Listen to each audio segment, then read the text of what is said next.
Pharaoh's gold, the economics of power and hidden wealth. Picture this. You're standing before the Great Pyramid of Giza. 4.5 million tons of limestone. 2 million individual blocks, built over 20 years. Now ask yourself the real question, not how they built it, but how they paid for it. Welcome to Pharaoh's gold, the economics of power and hidden wealth. I'm going to show you something that doesn't get taught in history class. The ancient Egyptian economy wasn't just impressive for its time. It was one of the most sophisticated wealth extraction and concentration systems ever devised. The pharaohs didn't just rule Egypt. They owned it. Every grain of wheat, every gold nugget, every hour of labor, it all flowed through their hands. Over the next 30 minutes, we're diving deep into the economic machinery of ancient Egypt. How did the pharaohs control such vast wealth? Where did it come from? And perhaps most intriguingly, where did it all go? Let's start with the foundation. The pharaoh wasn't just a king. He was a god. And that wasn't just religious propaganda. It was the cornerstone of the entire economic system. When you're dealing with a god-king, the economics work differently. The pharaoh didn't just tax his people. He owned everything by divine right. The land, the crops, the mines, the people themselves. This wasn't feudalism like medieval Europe. This was something far more absolute. The ideology went like this. The pharaoh maintained Ma'at, cosmic order. In return for this divine service, everything in Egypt belonged to him. Every farmer was essentially working the pharaoh's land. Every scribe was managing the pharaoh's resources. The temples? They were the pharaoh's administrative centers as much as they were houses of worship. This divine economic model created something remarkable. A command economy run with religious fervor. When the pharaoh decreed a pyramid be built, it wasn't a construction project. It was a sacred duty. When taxes were collected, it wasn't mere tribute. It was fulfilling cosmic order. But ideology alone doesn't build pyramids. You need resources. And Egypt had one spectacular advantage: the Nile River. Every year, like clockwork, the Nile would flood. And when those waters receded, they left behind rich, black silt that made the Egyptian soil incredibly fertile. This wasn't just good luck. This was the foundation of pharaonic wealth. The Egyptians developed a sophisticated agricultural system that could produce massive surpluses. Wheat and barley were the primary crops, and they grew abundantly. This surplus wasn't distributed to the farmers who grew it. It flowed directly into the pharaoh's granaries. Think about what this meant economically. In a pre-monetary economy, grain was money. Grain was how you paid workers, how you fed armies, how you maintained your administration. The pharaoh's control over the grain supply gave him control over everything else. The annual flood also created a natural tax calendar. When the fields were underwater for several months each year, farmers couldn't work their land. But they still needed to eat. This is when the pharaoh put them to work on massive construction projects, paying them in grain from his vast stores. It was brilliant. The flood that made Egypt wealthy also provided the pharaoh with a massive, seasonal labor force. Agricultural productivity estimates from ancient Egypt are staggering. A good harvest could produce 10 to 15 times the grain used as seed. With careful management, Egypt could feed itself and still have enormous surpluses. Surpluses that belonged to the pharaoh. So how did all this wealth actually flow into pharaonic hands? Through one of the most efficient taxation systems of the ancient world. The Egyptians didn't use money in the way we understand it. Instead, they had a sophisticated system of assessment, collection, and redistribution centered on agricultural products, primarily grain. Here's how it worked. Every year, armies of scribes would fan out across Egypt. They would measure the height of the Nile flood, which predicted the harvest yield. They would survey fields, count livestock, assess the productivity of each district. Every detail was recorded on papyrus in meticulous hieratic script.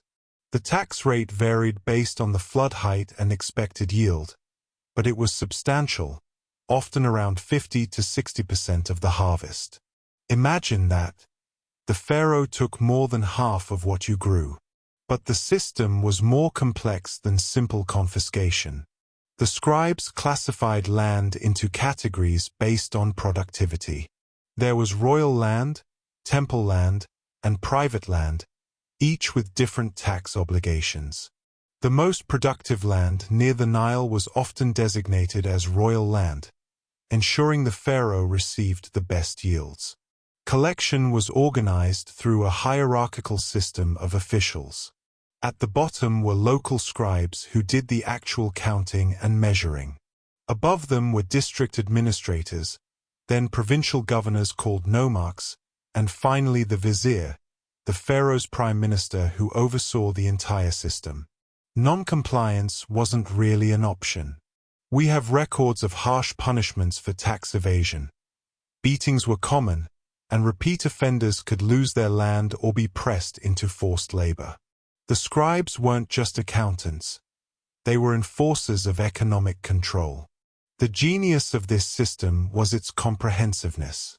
The pharaoh's scribes tracked everything: grain harvests, livestock, beer production, linen output, even fish catches. Nothing escaped the tax net. And all of it was recorded, creating an information network that gave the pharaoh unprecedented economic visibility and control. By the end of each harvest season, the pharaoh's granaries would be overflowing. These weren't just storage facilities. They were the banks of ancient Egypt, holding the concentrated wealth of an entire civilization. Grain built Egypt's internal economy, but it was gold that projected Egyptian power across the ancient world. And when we talk about Egyptian gold, we need to talk about Nubia. The ancient Egyptians called gold Nub, and they called the land to their south Tanesi, the land of gold. We know it as Nubia, and it was the pharaoh's treasure chest. Gold wasn't just precious metal to the Egyptians. It was the flesh of the gods. It was eternal, incorruptible, divine. Every pharaoh's death mask, every temple decoration, every divine statue gleamed with gold. But more importantly, gold was power. It was how Egypt traded with other kingdoms, how it paid mercenaries, how it demonstrated its supremacy. The pharaohs didn't just mine gold in Nubia. They conquered Nubia to control its gold. And this conquest created a secondary economic engine that rivaled even agriculture in importance.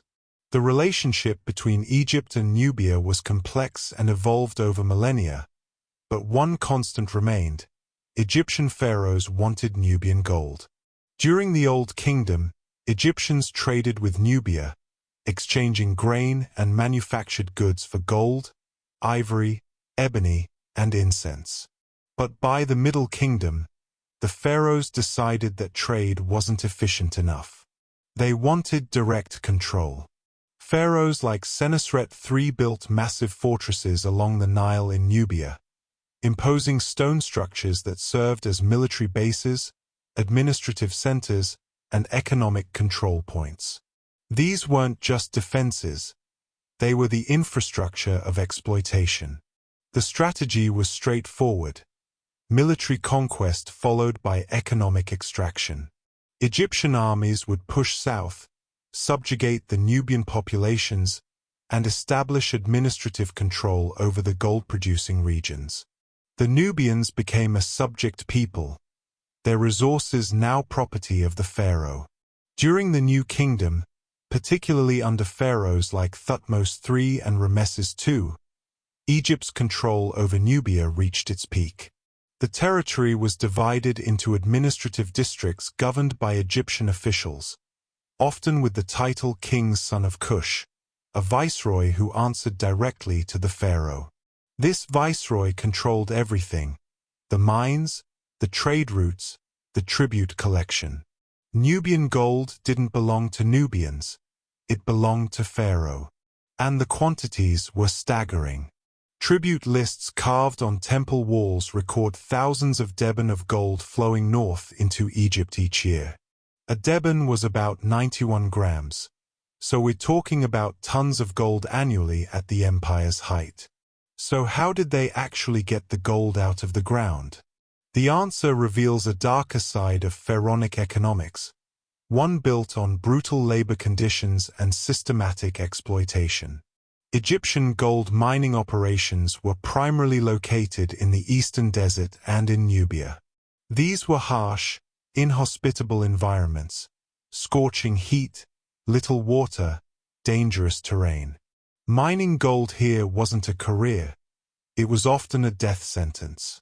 The workforce in the mines came from several sources. Some were convicted criminals, sentenced to the mines as punishment. Others were prisoners of war, particularly from military campaigns in Nubia, Libya, and the Levant. Still others were conscripted laborers fulfilling their service obligations to the pharaoh. At the bottom of the hierarchy were outright slaves. The working conditions were horrific. Ancient writers like Diodorus Siculus, though writing much later, described Egyptian mining operations in vivid detail. Miners working in cramped tunnels by lamplight, chipping away at quartz veins that contained gold, breathing dust-filled air, with minimal food and water. Children were used for crawling through the smallest passages. Life expectancy in the mines was measured in months, not years. The mining process itself was sophisticated for its time. Miners would follow gold-bearing quartz veins deep into the rock, using fire-setting techniques, heating the rock with fire and then dousing it with water to crack it.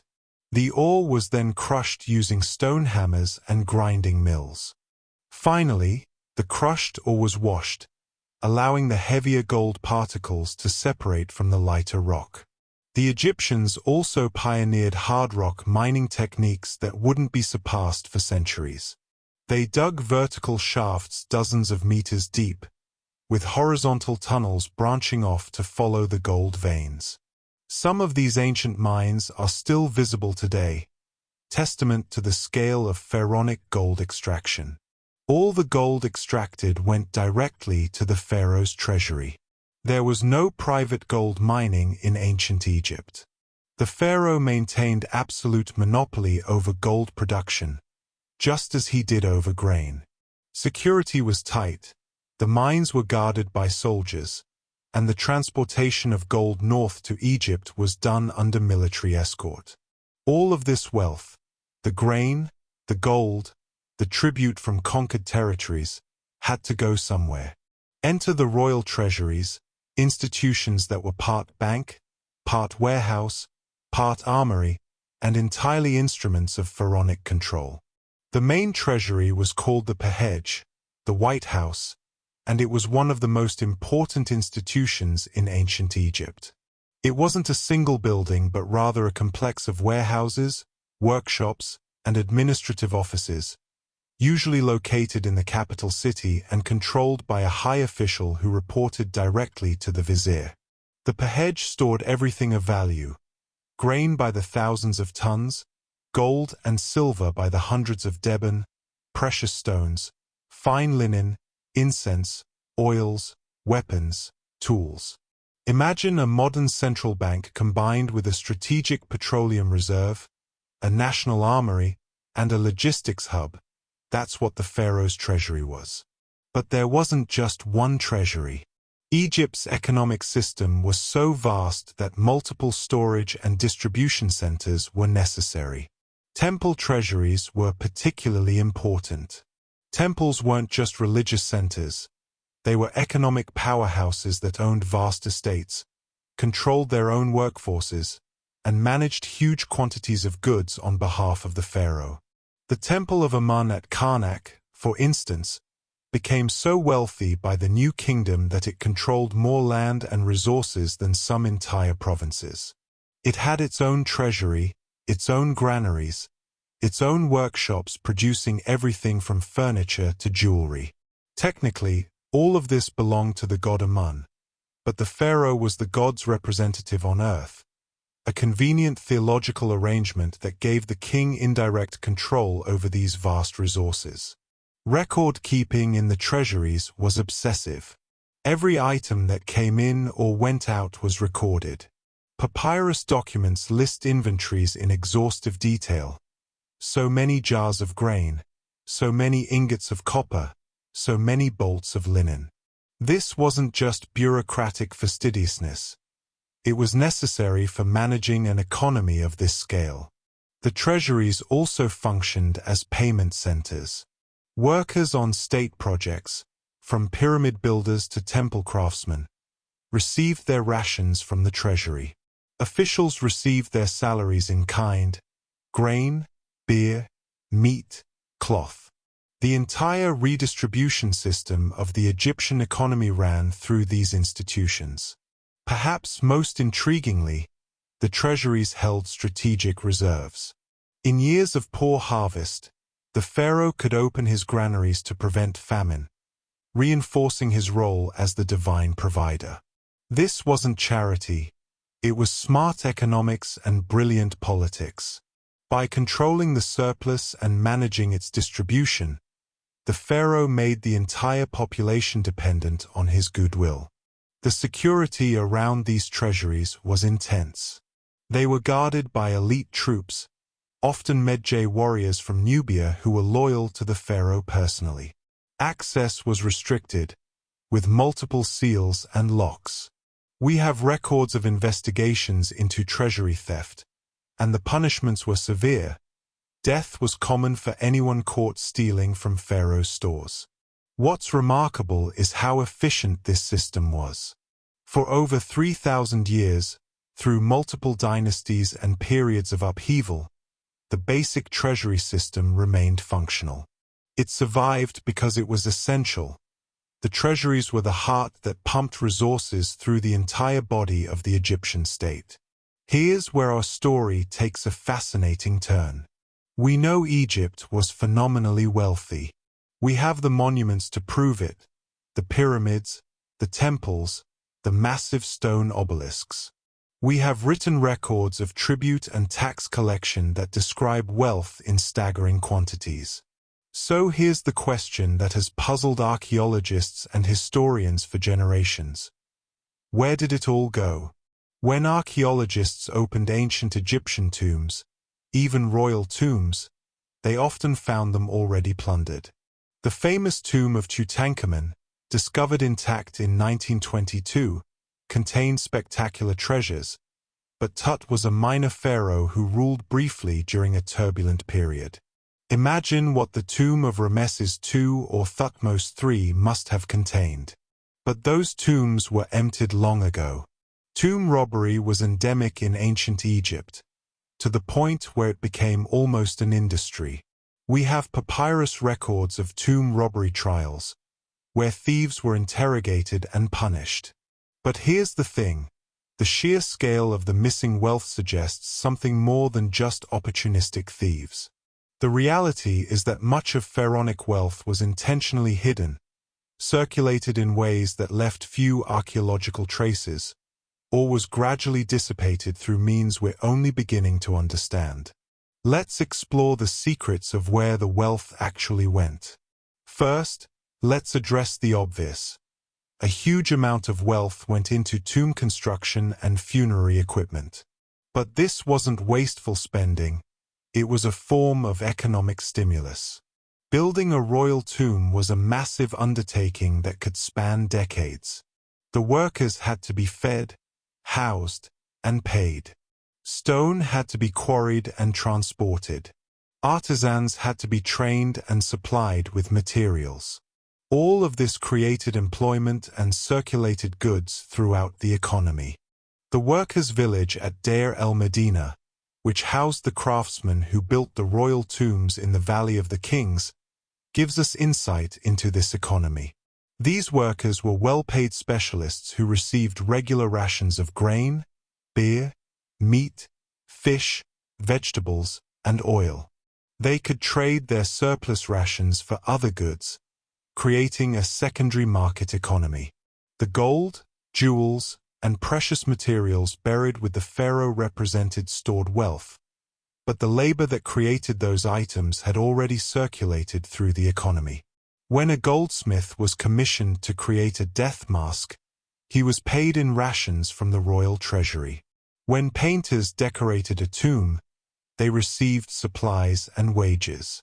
The tomb itself was the end result of years of economic activity. However, there's a darker economic reality here. Once that wealth was buried, it was effectively removed from circulation. Thousands of tons of gold, silver, and precious materials disappeared into tombs. In economic terms, this was deflationary. It contracted the money supply and concentrated wealth in the hands of the dead.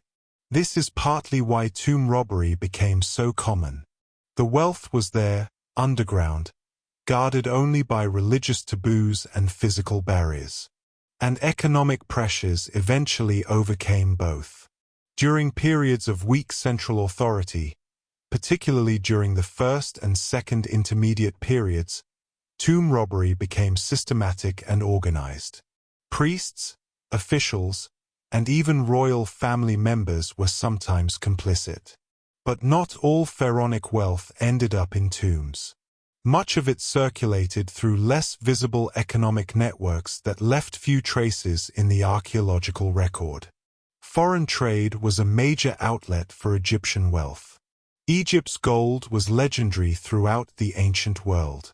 The Amarna letters, diplomatic correspondence from the 14th century BCE, show foreign kings literally begging the pharaoh for gold. One letter from the Babylonian king Kadashman-Enlil says to Pharaoh Amenhotep III, "Send gold, quickly, in very great quantities. For in my brother's country, gold is as plentiful as dirt." Egypt traded gold for things it couldn't produce domestically: cedar wood from Lebanon, lapis lazuli from Afghanistan, tin for bronze making from regions possibly as far as Central Asia, incense from Punt, probably modern Somalia or Yemen. These trade goods were consumed, used up, leaving little archaeological trace but representing the outflow of substantial wealth. Military spending consumed enormous resources. The New Kingdom pharaohs maintained professional armies, built fleets of ships, and conducted regular military campaigns in Syria, Palestine, and Nubia. Soldiers had to be paid, equipped, and fed. Mercenaries, particularly from Libya, Nubia, and the Sea Peoples, demanded payment in gold and valuable goods. Diplomatic gifts represented another form of wealth distribution. To maintain alliances and demonstrate power, pharaohs sent lavish gifts to foreign rulers: gold, jewelry, fine linens, perfumed oils. These gifts projected power but also dispersed wealth beyond Egypt's borders. Then there's corruption and embezzlement. This is rarely discussed, but it was endemic. We have records of trials where officials were convicted of stealing from the state. The scale of some operations was staggering. During the reign of Ramesses IX, a major investigation uncovered systematic looting of royal tombs by a network that included priests, officials, and administrators. The accused confessed under torture to stealing vast quantities of gold, silver, and precious materials. The reality is that the pharaonic economy, for all its sophistication, was prone to leakage. Resources intended for state purposes were diverted into private hands. Officials who controlled the distribution of goods took their share. Temple administrators skimmed from offerings. Scribes falsified records. Over centuries, This leakage probably amounted to a substantial portion of state wealth. What's fascinating about the Egyptian economic system is how it created a self-reinforcing cycle of power and wealth that sustained pharaonic rule for millennia. The pharaoh's economic dominance wasn't just about hoarding wealth. It was about controlling the flow of resources.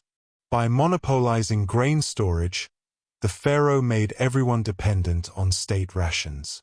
By controlling gold production, he maintained the ability to trade internationally and pay for military ventures. By managing construction projects, he provided employment and demonstrated divine power through monumental building. This created a system where economic and religious power were completely intertwined. The pharaoh's ability to maintain Ma'at, cosmic order, was demonstrated through economic prosperity. Good harvests, successful military campaigns, completed monuments, all these were proof of the pharaoh's divine legitimacy. And that legitimacy justified the economic control that made those achievements possible. But this system had vulnerabilities. It required strong central authority. When pharaohs were weak, the system began to fracture. Provincial governors became more independent, claiming local resources. Temples accumulated wealth and power that rivaled the throne. Foreign powers invaded or cut off trade routes. During the late period, Egypt's economic dominance eroded. The gold mines in Nubia were lost to the kingdom of Kush. Foreign invasions by Assyrians, Persians, and eventually Alexander the Great disrupted the traditional economic system. The introduction of coined money, first by the Persians and then more extensively by the Greeks, fundamentally changed Egyptian economics. Yet the basic system, centralized control of agricultural resources, state management of precious metal sources, elaborate redistribution networks, persisted in modified forms through the Ptolemaic and even into the Roman period. The infrastructure of pharaonic economics was too useful to abandon completely. So what can we learn from the economics of ancient Egypt? First, that power and wealth are inseparable. The pharaohs understood that controlling resources meant controlling people. Their economic system wasn't incidental to their political power, it was the foundation of it. Second, that ideology matters enormously in economics. By positioning the pharaoh as a divine figure maintaining cosmic order, Egyptian ideology transformed what could have been seen as oppressive taxation into religious duty. People weren't just paying taxes, they were fulfilling their role in the cosmic order. Third, that even the most sophisticated systems of wealth concentration have limits. Despite the pharaoh's best efforts to control and preserve their wealth, much of it vanished, stolen, traded away, or lost to time. Absolute economic control is an illusion, no matter how powerful the system appears.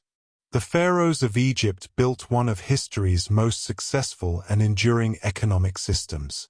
For 3,000 years, they concentrated wealth on a scale that wouldn't be matched until the rise of modern nation-states. They left us monuments that still inspire awe. But they also left us questions about power, about wealth, about the price of maintaining order through economic dominance. The treasures of the pharaohs are mostly gone now, scattered or buried where we'll never find them. But the system they built, the methods they pioneered for extracting and controlling wealth, those have echoes throughout history, down to our present day. Thanks for watching. If you found this deep dive into ancient economics fascinating, please like, subscribe, and let me know in the comments what other economic mysteries of history you'd like me to explore.